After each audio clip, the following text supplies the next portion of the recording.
Muy buenas noches, sean todos bienvenidos a este espacio de diálogo, de reflexión que hemos realizado desde el día de hoy acá en la sede de la Fundación Amachay. El día de hoy nos acompaña nuestra querida Erika Indriago, secretaria ejecutiva del Consejo Cantonal para la Protección de Derechos, y nuestro amigo de lucha incansable acá en la ciudad de Puerto Viejo, el licenciado Julio Carpa. Desde la ciudad de Quito nos acompaña la abogada Bernarda Freire de Fundación Pacta, y vamos a hablar referente a una época, a una fecha muy importante para nuestra población LGTBIQ+, que es la despenalización de la homosexualidad del Ecuador, ¿no? Esto se llevó a cabo el 25 de diciembre, mas sin embargo lo conmemoramos el 27 porque fue publicado en nuestro registro oficial acá en Ecuador, ¿no? Vamos a hacer un pequeño preámbulo basado en 3 preguntas que giran en torno a un antes, o sea, un momento donde estábamos en el tema de penalización de la homosexualidad, un paréntesis para hablar cómo estamos actualmente, cómo trabajamos desde la sociedad civil y cómo se trabaja desde la institucionalidad estatal, y qué faltaría por hacer para seguir ejerciendo, lograr un estado de justicia y de derecho, ¿no? La primera pregunta, o el primer momento que vamos a hablar el día de hoy es, hablemos de la despenalización. ¿Qué situaciones llevaron a cabo para lograr este hecho histórico para la población LGBTQ+ en Ecuador? Vamos a tener un pequeño punto para cada uno de los panelistas de 5 minutos para hacer una reflexión en base a esta pregunta, ¿no? Eriquita, por favor. Primero, buenas noches con todo. Gracias, Eury, a Amachay, aquí que nos ha dado esta oportunidad, invitándonos aquí para hablar sobre un tema tan importante como es la despenalización en el Ecuador. Pensar que hace 26 años era penalizado algo que es tan normal, Eury, para las personas que tenemos un pensamiento humano, un pensamiento que va apuntando hacia los derechos. Entonces nos preguntamos cómo es que hace 26 años se podía penalizar esto. ¿Qué ocurrió en ese entonces? Sucedía que en las calles cualquier persona que se identificaba con un género distinto, con un gusto distinto, que le gustaba a alguien de su mismo género, recibía un montón de epítetos ofensivos. Entonces, y en ese entonces era normalizado que te llamaran de esa manera, que te ofendieran con palabras como eres un gay, eres un maricón, eres etcétera, etcétera y etcétera. O sea, son palabras gruesas, son palabras que a algunos les causará risa, a otros les causa dolor, a algunos les causará angustia. Son tantos sentimientos que se encuentran y se conmemoran un día como hoy, tan importante, de saber que esta lucha tuvo al fin y al cabo se fue escuchada en su momento por las autoridades, a pesar de todo este sistema tan burdo, tan atrasado de hace 20 años. Parece que habláramos de mucho tiempo atrás, pero si te pones a ver hace 20 años, ya aquí se habían logrado muchas cosas, pero en ese ámbito todavía teníamos una sociedad cerrada, una sociedad con una ideología totalmente obtusa, excluyente. Y es una gran conquista la que se logró, quizás porque fue evidenciado en los medios de comunicación el maltrato que sufrían las personas que se identificaban con la homosexualidad. En ese entonces creo que solamente se llamaba el término de homosexualidad, no existía ese Q+, que hoy día ya se ha logrado implementar dentro de nuestra sociedad. Entonces ocurrían actos muy dolorosos, muy penosos, dados justamente por el sistema policial, la prensa mismo tenía. Tú sabes que hoy en día la prensa no tiene antes la prensa televisiva, que era la que existía hace 20 años, tenía un peso muy importante en lo que se informaba y lo que se proyectaba a la sociedad. Entonces se proyectaba este sistema de maltrato excluyente, de palabras ofensivas para los homosexuales, para lo que hoy en día es la comunidad LGBTIQ+, Euris. Así es, mi querida Erika. Realmente el tiempo avanza. Yo siempre digo de broma en broma que fue justo el año en el que yo nací, en el 97. Entonces, por algo nacemos en estos años quienes hacemos activismo, militancia, justo en momentos cúspide de nuestra población. Y es correcto, o sea, anteriormente pasaba esta situación de criminalización para nuestra población y era mucho más visible para el tema de las mujeres transgénero, que es mucho más susceptible a visibilizarse como tal, ¿no? Entonces lo clásico era decir, es un hombre vestido, que lleva pelucas o algo así.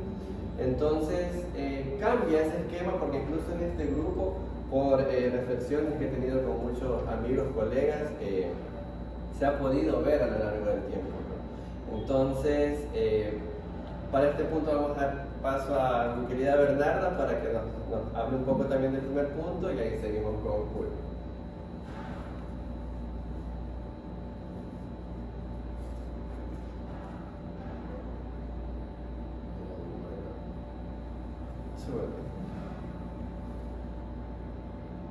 Bueno, lo que dice también la otra panelista es la realidad. La despenalización de la homosexualidad marca un antes y un después en la situación de la población LGTBI. Hay que recordar que previo a la despenalización, las mujeres trans, sobre todo los hombres gays, eran desaparecidos, eran asesinados en un contexto de violencia extrema, de hecho por parte del Estado. Muchas de las personas trans, muchos de los hombres gays de esa época fueron, como repito, asesinados, desaparecidos. Muchos de ellos tuvieron que emigrar a otras partes del mundo para poder, ¿me escuchan? Sí, para poder vivir, para poder ser quien son. Y también hacer y dejar claro que la despenalización de la homosexualidad es el primer litigio estratégico que sucede para la población LGTBI. Es decir, nosotros como activistas, como población LGTBI, como ciudadanos, hemos tenido que conseguir nuestros derechos a través de procesos de litigio estratégico. Nunca ha existido voluntad política para poder trabajar los derechos de los LGTBI. Y la despenalización es el primer litigio estratégico a través de un proceso de inconstitucionalidad del artículo 516 que se da en esa época. Y es la primera vez que la comunidad como tal se moviliza en conjunto para lograr un resultado que permite, por supuesto, que exista la despenalización, pero que genera una consecuencia posterior, y es que en la sentencia, si uno lee el fondo, el contexto de la sentencia, se le trata a la homosexualidad como una enfermedad, y entonces pasamos de ser, en el 97, delincuentes a ser enfermos, y eso genera unas consecuencias sociales muy importantes para nuestro país. De hecho, el Ecuador es uno de los países con más clínicas que deshomosexualizan, decir así, y que establecen estos procesos de tortura, y justamente viene de ahí, de cómo pasamos de ser criminales a ser enfermos. Entonces este proceso de la despenalización es un hito importantísimo, es un hito, y estas fechas son las que conmemoran las muertes de esas mujeres trans, de esos hombres gays. Es además un recordatorio permanente de que los procesos de litigio estratégico son los procesos que nos van a llevar al verdadero reconocimiento de nuestros derechos, y cómo tenemos que de alguna forma organizarnos como comunidad, como población, para poder obtener resultados tan favorables como los que obtuvimos con la despenalización de la homosexualidad, que incluyó, por supuesto, como dice Purita Pelayo en el libro que habla sobre la homosexualidad, dice: ustedes caminan sobre rosas cuando nosotros caminábamos sobre espinas. Los contextos son diferentes, el tiempo es diferente, la información es diferente, pero todavía hay mucho que trabajar. Bueno, eso lo vamos a ver en el siguiente punto, pero la despenalización es eso, es también recordar que estos litigios, estas luchas, estas conquistas se hacen a través de los reclamos permanentes de los activistas de la sociedad civil, de la población LGBTI, de las firmas, de los que no son parte de los procesos, pero que también fueron parte del proceso de la despenalización.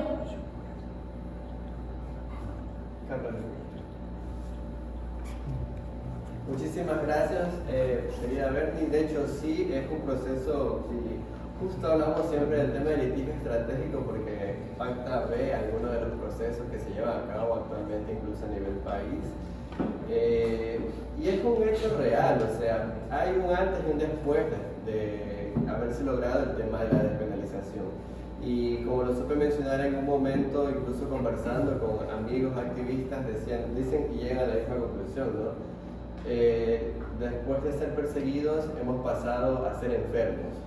Entonces se abre este concepto de las clínicas de deshomosexualización a nivel nacional y hoy por hoy, a pesar de eso, seguimos viendo que en ciertos lugares, sectores aún existen estas clínicas que son de manera clandestina. Se logran hacer situaciones para que éstas se puedan eliminar porque al final terminan discriminando a las personas, vulnerando derechos constitucionales, entre otras situaciones más, ¿no? Y partiendo de un preámbulo clásico que a veces conversamos, se da, al final es un tema de protesta social, ¿no?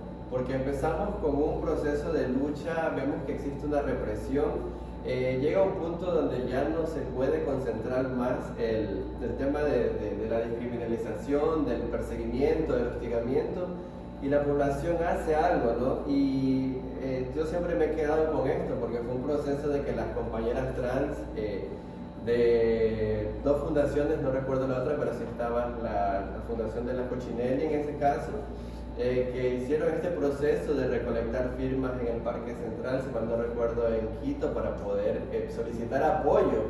Y muchas compañeras cuentan la historia de que la propia población, amigos que ellas conocían, no hicieron el proceso con ellos, sino más bien era la población general que estaba en los alrededores de ese día, que se acercó a firmar la petición y pudieron incorporar la situación ante la Corte. Y hoy por hoy, pues, bueno, podemos gozar con muchos derechos a raíz de este primer litigio estratégico, como lo supo mencionar Bernie. Julio, cuéntanos, ¿qué piensas de lo que hemos conversado en base a esto y cuál es también tu concepto de esto?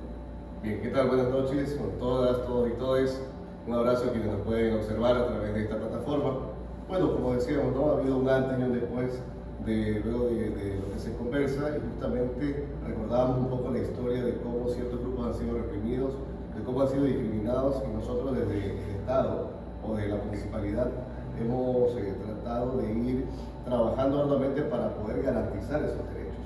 Conocemos muy bien que desde la época de los 80, 90, se creían, incluso hasta los consideraban como grupos subversivos, aquellas personas que por algún motivo querían a alguien de su mismo sexo o género. La misma prensa se encargaba de poder satanizar este tipo de situaciones.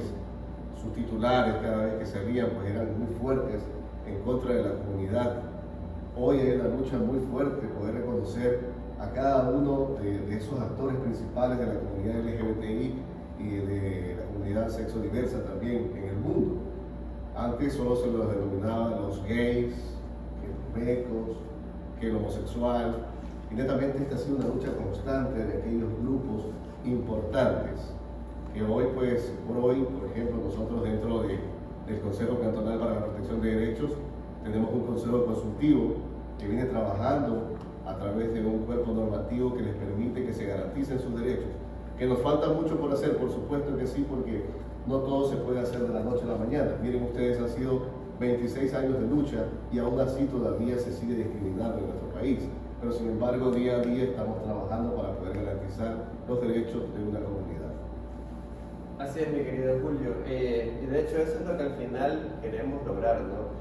Alcanzar esa igualdad formal que está en nuestra Constitución y verla materializada en nuestra sociedad. Ese sería el principal objetivo que tendríamos en este caso todos los grupos que hemos sido históricamente discriminados, porque siempre va a ser una situación de lucha, ¿no? Para poder lograr y alcanzar este punto en nuestras vidas, para lograr un verdadero estado de justicia y de derecho. Para este primer punto vamos a dar por finalizado. Agradecemos a Eriquita, Julio, mi querida Bernarda. Vamos a hablar ahora sobre la situación actual de los derechos de la población LGBTQ+ en nuestro país, con una mirada desde la sociedad civil y de las instituciones estatales, cómo estamos trabajando para seguir contribuyendo a crear un Estado de derechos y de justicia. Querida Bernarda, por favor.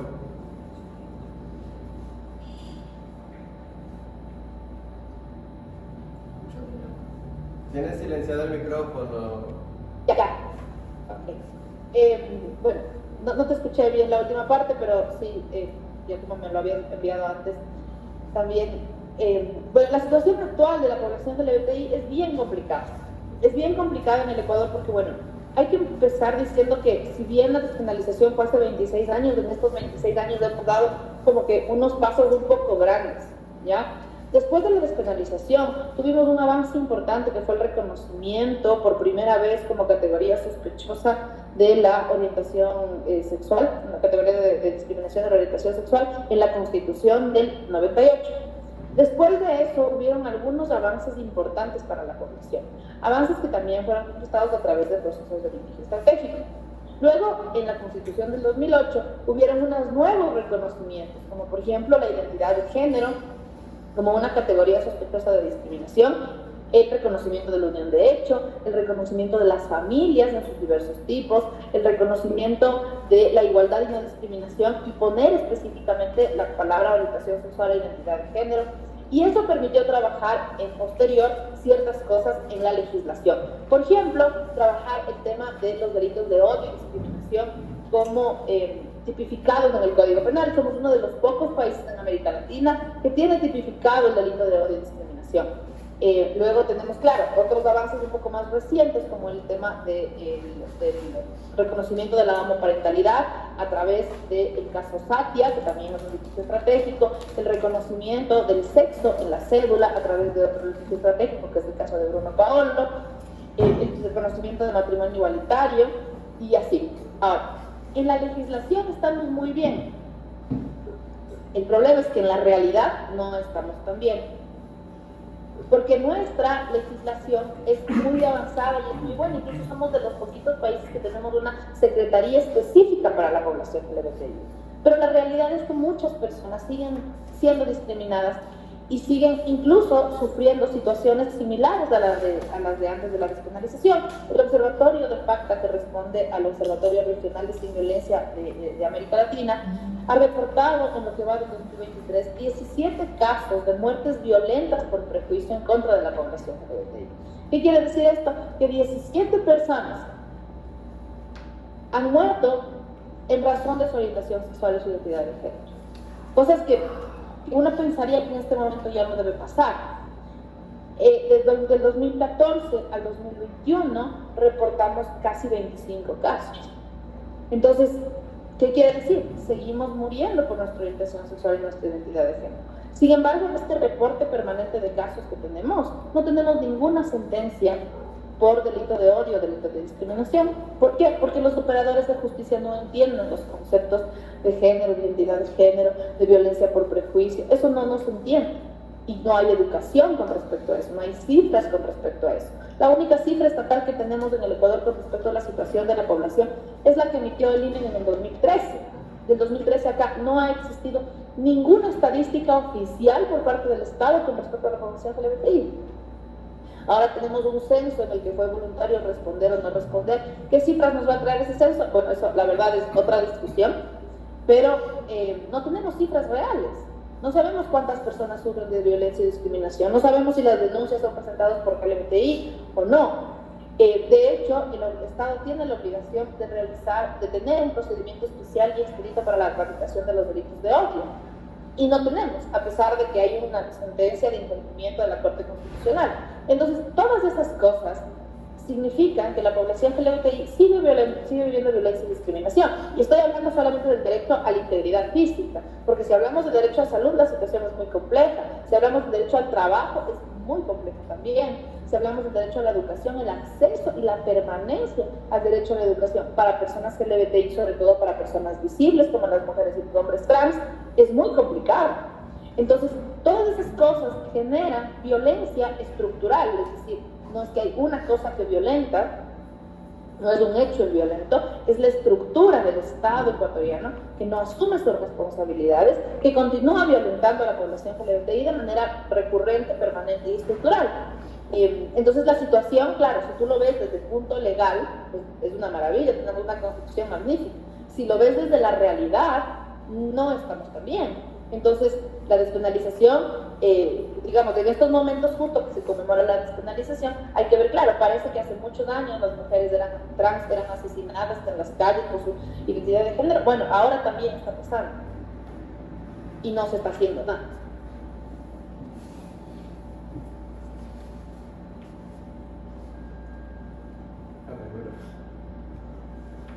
Así es, mi querida Bernarda, es una situación que hoy por hoy aún se sigue viviendo y de cierto modo es un poco más visible porque hoy por hoy tenemos medios de comunicación, tenemos más apoyo desde la sociedad civil y es palpable ver cuando llega a pasar una muerte de una compañera, de un compañero de la población, porque ya hay redes a nivel nacional que ya visibilizan estos procesos de fallecimiento y de hecho denuncian a los agresores principalmente en el tema de las mujeres transgénero. Y es verdad, ¿no? Hoy por hoy tenemos una normativa bellísima, pero al momento de ejecutar las acciones nos quedamos atrás. Entonces, ¿cuál es tu pensar, Julio? Y en este punto, Eriquita, también desde la municipalidad acá en Puerto Viejo, ¿cómo vemos el avance en derechos de la población LGBT? Euris, ya se ha venido trabajando desde la alcaldía en conjunto con el Consejo Cantonal para la Protección de Derechos, la Dirección de Desarrollo Humano, siendo impulsado todas estas conquistas normativas por los colectivos LGBTIQ+, a través del Consejo Consultivo, con lo que se logró impulsar una ordenanza denominada de la inclusión, el reconocimiento, difusión y respeto a la diversidad sexual y sexogenérica. Entonces, con esto lo que se logra buscar es justamente vivir en un cantón inclusivo, un cantón que tenga equidad en sus derechos, que no tengamos más una población reprimida, justamente respetando esta lucha que ha venido durante todos estos años atrás. Esta alcaldía con rostro humano respalda a cada uno de los colectivos que conforman el Consejo Consultivo, en donde se realiza la observancia justamente para la aplicación de esta política pública, de esta ordenanza dentro del cantón. Es por eso, Euris, que el día de hoy conmemoramos la despenalización de la homosexualidad en el Ecuador y está dentro de nuestra agenda cantonal de los 16 días de activismo por los derechos. Entonces, incluimos cada año esto en nuestra agenda para dar a conocer, justamente como en este conversatorio tan bonito, tan ilustrativo, tan educativo, de lo que ha venido ocasionando esta lucha, ¿no? Para bien, para mal, y los triunfos que se han logrado, sobre todo en el sistema de protección de derechos. Mi querido Julio, en este caso, como técnico de género dentro del Consejo Cantonal para la Protección de Derechos, cuéntanos también tu experiencia y historia en la actualidad, cómo ves el avance del trabajo de la sociedad civil en este caso en Puerto Rico. Yo creo que hay un avance significativo, sin embargo, hay que hacer un exhorto inmediato a las autoridades nacionales, a que se pueda realmente tomar en consideración esta problemática, porque sigue siendo una problemática el tema de la discriminación, a pesar de nosotros tener una constitución garante de derechos y que se aplica, pues, por supuesto, casi siempre, en muchos lugares del Ecuador se sigue discriminando. Entonces, sin embargo, hay muchos colectivos vigentes que siguen trabajando arduamente. Hoy hemos logrado tener un cuerpo normativo con una gran ordenanza en el Cantón Puerto Viejo. Hay mucho que cumplir todavía. Ustedes desde sus trincheras han logrado poder ejecutar esta ordenanza. Tenemos muchos puntos importantes, pero no todo debe quedarse allí, plasmado en ese documento, sino es la ejecución, pero allí sí necesitamos realmente del Estado a nivel central, justamente para que pueda apoyar a esta comunidad, y que no solo todo se quede allí en documentos, sino que se pueda ejecutar como tal. Así es, lo puedo decir como experiencia, desde ya hace varios años trabajando, en este caso de la mano con Julio, con Eriquita ahora, se ha visto un cambio significativo desde el rostro de la alcaldía para el apoyo de los colectivos, organizaciones, fundaciones que existen acá en Puerto Viejo.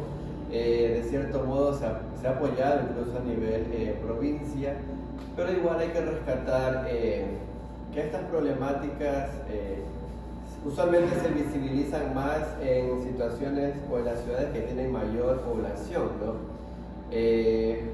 Y siempre hablamos, al menos acá en Manabí, que hay una centralización de las acciones de parte del gobierno central porque se tiene la percepción de que es Quito, Guayaquil, Cuenca, ¿no? Entonces, recuerdo, haciendo un apéndice de lo que comentó Bernie, que acá llegaron a ser, en este caso, la Subsecretaría de Diversidades, en conjunto al Ministerio de la Mujer y Derechos Humanos, la socialización de esta encuesta piloto para verificar la situación actual de la población LGTBIQ+ en Ecuador, pero eso quedó ahí, ¿no? Entonces se sigue viendo esa situación a nivel nacional, porque luego salió este informe, ¿no? Dando unos datos que realmente llamaban mucho la atención, que hubiese parecido que son inventados de cierto modo, Con la realidad. pero no visibilizan la realidad nacional de las situaciones que están pasando para nuestra población. Más sin embargo, son las organizaciones que mueven en sus sectores, desde sus trincheras, cómo se trabaja actualmente a nivel de derechos, de manera articulada con los consejos cantonales, con los gobiernos autónomos descentralizados, con las prefecturas, y se ve esa realidad, ¿no? Hoy por hoy, al menos acá en Puerto Viejo, contamos con una ordenanza de la cual muchos colectivos, organizaciones y fundaciones nos hemos respaldado para poder hacer incidencia dentro de la propia municipalidad, porque más allá de eso no es dejarla en papel, sino es ejecutar acciones en base a ello, que es lo que se debería hacer por parte del Estado, ¿no? Más sin embargo, el Estado puede hacer 1000 papeles, 1000 documentos, 1000 leyes, 1000 cosas, pero no toman esa responsabilidad, esa acción de querer hacer algo por, ¿no? Sino que toca ejercer el rol desde sociedad civil para hacer un ejercicio realmente de estos documentos, estos cuerpos legales, para que se pueda mecanizar esta situación y se haga una exigibilidad concreta de derechos y que sea una respuesta afirmativa desde la propia institucionalidad, ¿no? Desde el propio Estado. Entonces, basándonos en ello, podemos abrir hincapié a la tercera pregunta que tenemos el día de hoy. ¿Y qué es lo que nos falta por resolver para lograr una igualdad material de derechos de la población LGTBIQ+ en Ecuador? ¿Y cómo esto generaría un cambio positivo en la constitución de un Estado de derechos y de justicia? Para esto vamos a iniciar con Julio, por favor. Bueno, entonces. Bueno, yo creo que ya hay un planteamiento acá, al menos tenemos una ordenanza que nos permite seguir una ruta específica de qué es lo que queremos lograr y lógicamente la exigibilidad de la cual tú hablabas, Euris, de los derechos, de los planteamientos que ustedes tienen como colectivos o comunidad LGBT para enrumbarlos. A partir de ahí yo sí creo que desde parte como Estado, como municipio de Puerto Viejo, a través del Consejo Cantonal, es fortalecernos cada día más en estos conocimientos con el objetivo de que la comunidad manabita también pueda entender de que existen diversidad en el cantón, ¿no? De que existen colectivos, de que hay grupos y que tienen sus derechos tal como ellos también los tienen, ¿no? Justamente tienen derechos, deberes que cumplir, pero es importante también que nuestros servidores públicos, que nuestra gente también se empoderen de esta situación. Por ejemplo, que se conozca la normativa que existe en el Cantón Puerto Viejo con el objetivo de no vulnerar los derechos de la comunidad dentro de los espacios públicos, de que nuestra ciudad, el Cantón Puerto Viejo, sea una ciudad libre de violencia, garante de derechos para todas, todos y todes. En este caso, pues, puntualmente con la comunidad LGBTI, que ha sido muy recriminada por todo este tiempo. Y es ahí nosotros donde venimos haciendo lucha constante para poder capacitar a nuestro personal, que puedan tratar o saber cómo tratar con personas de la comunidad, porque a veces esos índices de ignorancia nos permiten que cometamos errores cuando tenemos que tratar no solo con alguien de la comunidad LGBT, sino con todas y todos los ciudadanos del cantón.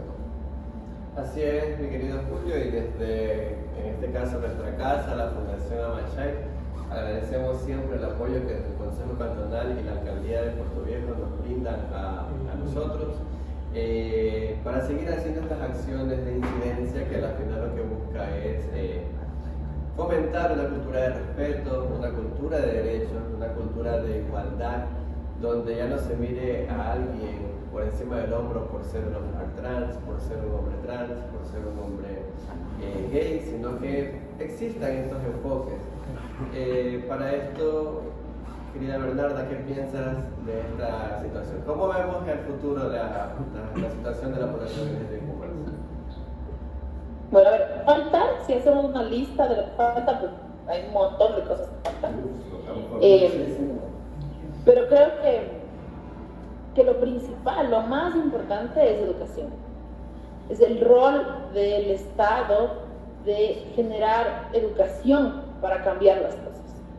Hemos venido hablando sobre la despenalización y claro, estos 26 años han transcurrido lento y han transcurrido con mucho sufrimiento de la población LGBTI, pero ha sucedido por educación. Los cambios sociales lastimosamente no se hacen de la noche a la mañana ni se hacen con legislación. Si no fuera súper fácil, ¿no? Sacamos un equipo estratégico, sacamos la ley y ya estamos. Pero no, lastimosamente así no funciona. Funciona a través de educación, funciona a través de procesos en donde el Estado, en donde los funcionarios, en donde los operadores de justicia, en donde la ciudadanía, en donde todos como que asumamos la responsabilidad de educarnos con respecto a las diversidades en general, y no digo solamente con respecto a la diversidad sexual y de género, sino en general a las diversidades que conforman al ser humano, ¿no? Como las discapacidades, las situaciones étnicas, las situaciones de lenguaje, todas las cosas que configuran la diversidad de un ser humano, lastimosamente están constantemente en peligro. Lastimosamente somos personas vulnerables por eso, porque no hay educación. Entonces hay muchas cosas que faltan. Un procedimiento especial y expedito para la tramitación de delitos de odio, el reconocimiento de la adopción, el reconocimiento de la situación de las personas trans, la hormonización, la niñez trans, o sea, hay muchas cosas. Pero principalmente educación. Porque si tenemos estos procesos educativos, desde el Estado, a sus funcionarios, a los niños, a las escuelas, a los colegios, etc., vamos a tener un futuro mejor, un futuro más igual, independientemente de lo que diga la ley. Vamos a tener un futuro más seguro para la población, más seguro para las diferencias, más seguro para todos. Y eso es justamente lo que trata de hacer la sociedad civil. Porque al final los activistas hacemos activismo por la situación LGBTI, pero los LGBTI estamos en todas partes. Somos niños, somos adultos mayores, somos personas con discapacidad, somos afros, somos mujeres, somos personas gestantes, o sea, estamos en todas partes. Entonces, al final, que estemos todos seguros, protegidos, en un espacio donde podamos desarrollar adecuadamente nuestra personalidad, es el objetivo. Y eso solamente se consigue con educación. Entonces, estos espacios justamente y la presencia de los funcionarios es súper importante, es súper valiosa, porque eso permite ir educando poco a poco para poder cambiar la situación. Entonces, eso es lo que yo, a mi percepción, a la percepción de Pacta, eso es lo más importante para nosotros, es eso, que nos eduquemos todos como ciudadanía. Así es, mi querida Bernarda, y sí quiero hacer hincapié nuevamente porque gracias a todo este proceso de evolución de derechos que se ha venido dando desde la Constitución hasta aterrizarlo en una ordenanza a nivel local, se puede ver que hay un avance, ¿no? Que se está haciendo algo referente a mejorar de cierta forma la calidad de vida de las poblaciones. Y me llena de orgullo de cierto modo decirlo, porque esta ordenanza hoy por hoy está siendo modelo para otros cantones, al menos acá en Manabí. Tengo entendido que Chone, Tosagua, Junín están trabajando también ya en una ordenanza, y es válido decir, pero veamos, ¿no? O sea, el enfoque viene desde la comunicación, pero también entra una situación de costumbre, al menos acá es un poco más complicado. Nosotros hemos venido ya trabajando problemas, iba a decir, situaciones de sensibilización, tanto con operadores propios de la alcaldía de Puerto Viejo, con empresas privadas también, y creería que el enfoque tiene que ser un poco más incidente para poder lograr realmente el objetivo de sensibilizar a la población, porque hay que llegar.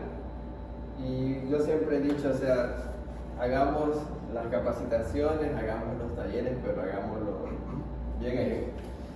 Es importante que los jóvenes, hoy en día los canales de comunicación existentes, la tecnología ha permitido que nuestros niños y jóvenes ya piensen de una manera distinta. Si te acuerdas, el día de la conmemoración del Día del Orgullo LGBTI, tuvimos una participación masiva de jóvenes, lo que nos indica que se está normalizando. Nuestros jóvenes empiezan a tomarse esto de una manera distinta a los niños. En las escuelas puedes ver que es común para un niño decir que su compañerito tiene una sexualidad y lo saben con el nombre. Tengo un compañero que es homosexual, tengo una compañera, lo empiezan a normalizar. El problema de repente se enfoca en esta sociedad que justamente hace 20 años atrás veía esto como algo extraño. Y exacto, lo veía como un tabú. Entonces más bien esa población es a la que nos enfrentamos, y ahí están nuestros jóvenes, que sepan que son participantes activos de la formulación de la política pública a través del Consejo Consultivo, que tiene una municipalidad, una alcaldía que los respalda a través del Consejo Cantonal, a través de la Dirección de Desarrollo Humano, que ya son partícipes, son parte de esta evolución que se va atendiendo en el cantón en lo que es el sistema de protección de derechos, ¿no? Así es, Eriquita, y al menos siempre hago hincapié en ello, que en este caso acá la alcaldía de Puerto Viejo se ha logrado ese avance, porque al final estamos en todos lados, ¿no? Así es. Y gracias a Dios, hoy por hoy acá en Manaví tenemos una red hecha de varios colectivos a nivel provincial, y sí se ve esa diferenciación del avance de derechos en un lugar que en otro. Entonces, Puerto Viejo ha sido un referente, al menos acá en esta provincia, de que se pueda hacer una evolución, de que podemos buscar la forma, trabajando en conjunto desde la sociedad civil, en este caso la alcaldía de Puerto Viejo, para poder lograr un cambio significativo en la sociedad. Y también se ha visto, ¿no?, a través de los procesos que hemos venido también realizando en conjunto con el Consejo Cantonal para la Protección de Derechos. Y ese es eso es lo que se busca, ¿no? Hablar de situaciones de la población que ya no se vea como un tabú, ¿no?, que ya no sea un tabú. Y justamente Bernarda comentaba que todavía faltan muchísimas cosas por resolver, muchísimas situaciones o mucha tela que cortar, como es el tema de la adopción, el tema de las niñas trans, que hoy por hoy sigue siendo un tema, por decirlo así, delicado, pero hay que ir avanzando, ¿no? De cierto modo, en otros espacios ya se toman estos temas, ya se hablan de estos temas, pero hay que entender también las realidades sociales en las que vivimos, y es un poco complicado, ¿no? Y más bien quiero siempre agradecer en este caso al Consejo Cantonal, que siempre está con las puertas abiertas para poder realizar estos espacios. Hoy por hoy, siendo ya casi 8:30 de la noche, fuera de funciones, estamos acá realizando esta pequeña reflexión, este pequeño conversar de cómo hemos avanzado en cuanto desde el 1997 hasta el 2023, en el año que estamos actualmente, ¿no? Entonces, para este punto, queridos amigos, amigas, hemos hablado de los 3 puntos o los 3 momentos que teníamos previsto socializar. Vamos a pasar a darle paso a los participantes, si quieren comentar algo referente a, y podemos después de esto hacer las reflexiones finales para cerrar este bonito espacio de diálogo. Quien desee mencionar algo puede abrir el micrófono y puede presentarse y comentarnos la situación. Y si no hay nadie, pues bueno, pasamos al espacio de reflexión.